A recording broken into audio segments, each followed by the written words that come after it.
Hey, welcome back. This is Casket. It's August 9th, 2015. Good day to smoke. Good summer day. Today I'm smoking a 6-pound Boston butt and 3.5 pounds of pork country ribs. Now last night I did inject the pork shoulder. I used a 50-50 mixture of apple cider vinegar and apple juice and a little Worcestershire sauce. And I coated the shoulder and the pork ribs down with some vegetable oil. I applied my rub to them, and they sat in the fridge overnight, and today they're going on the smoker. This will be about an 8-hour smoke. I'm gonna shoot for 250 degrees for my pit temperature, and I'm be using oak and apple wood today. That's all I have on hand. I'd prefer some hickory and pecan, but no such luck. So about maybe 5 hours into the smoke, I'm going to foil the meat, also known as a Texas crutch, and that'll help speed up the cooking process somewhat. I'm going to be shooting for an internal temperature of 195 degrees in my pork shoulder, and that's about the time I'll pull it and let it rest, and it should be good to go. So here's the process. Stay tuned. Here we go.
Well, it's been almost 5 hours.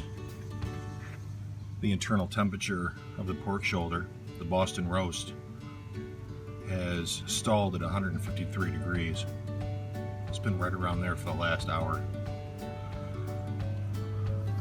I've been keeping the internal temperature at around 250 degrees in the pit. I just wrapped my country ribs. The pork country style ribs are wrapped with butter, apple juice, and some brown sugar. And there's the pork shoulder. It's coming along real nicely. Got an excellent bark, and I'm probably going to wrap that here in just a few minutes.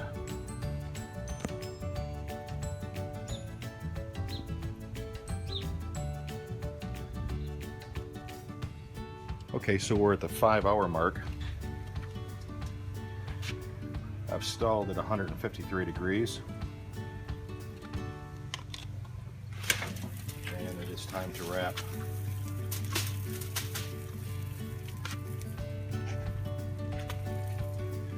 The pork shoulder.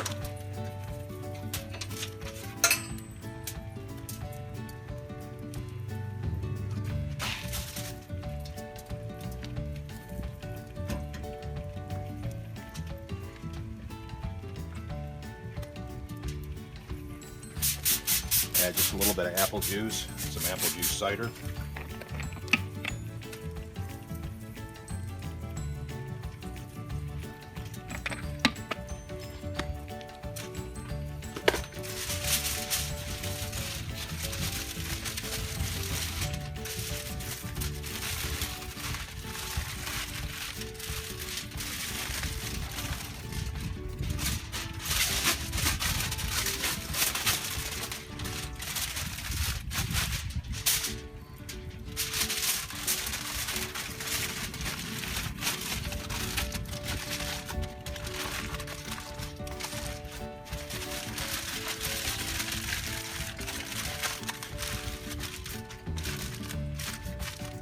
And back on, probably about another 3 hours.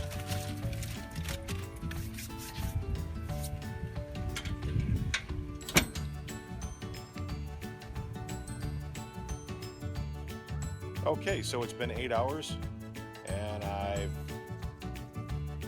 coming up on 198 degrees on the internal temperature of my pork shoulder. I'll show you. 198.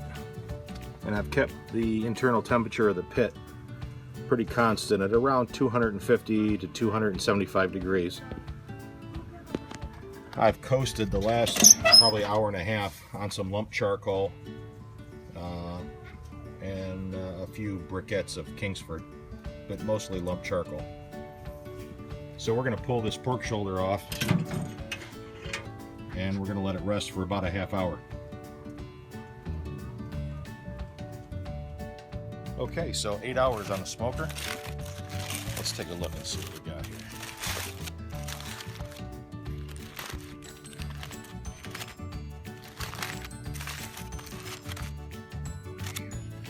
All right, let's take a slice and see.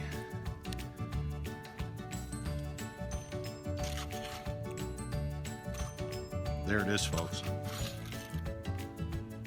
Wow.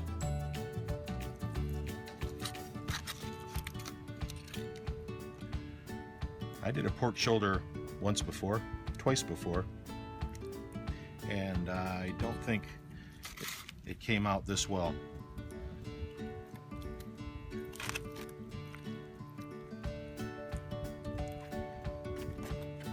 The bone.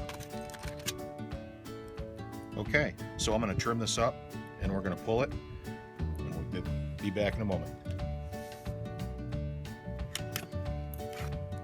Boy, it just pulls apart so easily.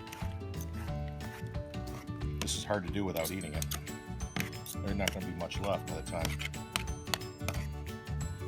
we get this all pulled apart.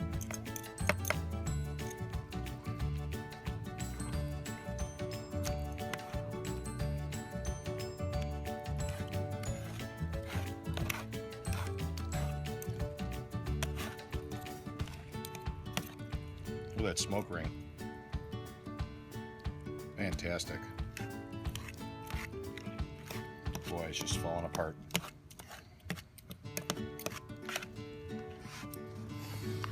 Okay, here's the finished product. I can't express to you how flavorful and moist this turned out to be. I'm going to add just a little bit of sauce to it, not a whole lot. We certainly don't want to cover up the taste of the rub and the injection and the smoke flavor. Just layers of flavor, folks. And there it is.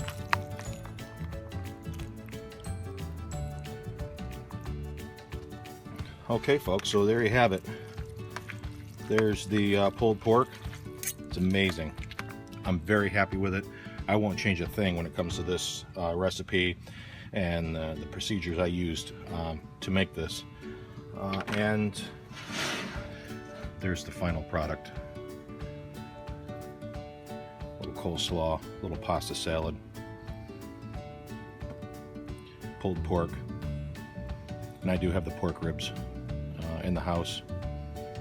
So that's it. Hope you enjoyed the video, and we'll see you on the next smoke.